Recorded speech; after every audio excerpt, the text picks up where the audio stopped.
Je m'appelle Julian Nossin, je suis agent littéraire et je travaille dans une agence littéraire qui s'appelle Books and More BAM, qui a été fondée en 2020.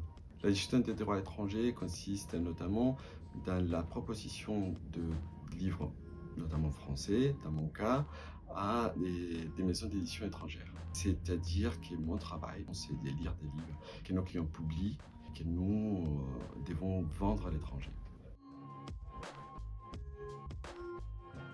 Chez BAM, on fait un peu tout. Notre catalogue que nous représentons à l'étranger, c'est notamment un catalogue francophone. Nous faisons aussi, c'est ce qu'on appelle du co-agenting.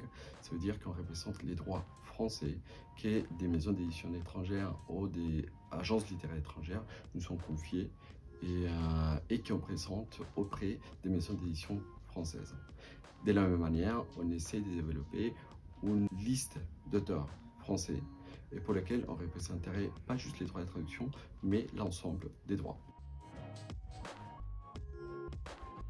La force d'une agence littéraire, c'est aussi dans la variété de son catalogue. On a essayé de construire un catalogue avec plusieurs clients qui s'occupent de plusieurs types de textes.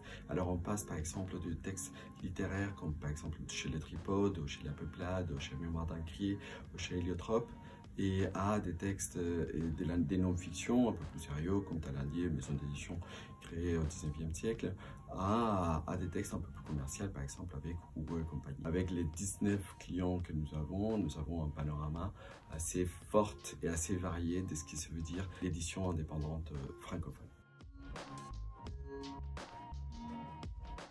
Un agent littéraire, c'est un intermédiaire. Ça veut dire que nous avons à voir d'un côté avec les producteurs de contenu, que ce soit des maisons d'édition qui nous confient leurs droits ou des auteurs qui nous confient leurs droits, et avec des maisons d'édition, des éditeurs acquéreurs qui cherchent à nourrir leur catalogue avec d'autres offres.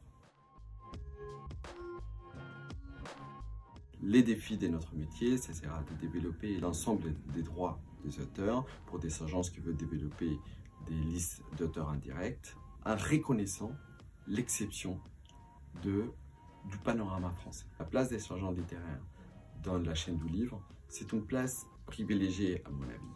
Et on est entre la production de contenu, la production des romans, des textes de non-fiction, des textes magnifiques, et la possibilité, la très grande possibilité que ces contenus peuvent avoir. L'autre défi de notre métier sera de penser avec les producteurs de contenus, les créateurs, quel type de format pourrait s'adapter au mieux à chaque type de contenu et pour pouvoir arriver à un lectorat toujours plus.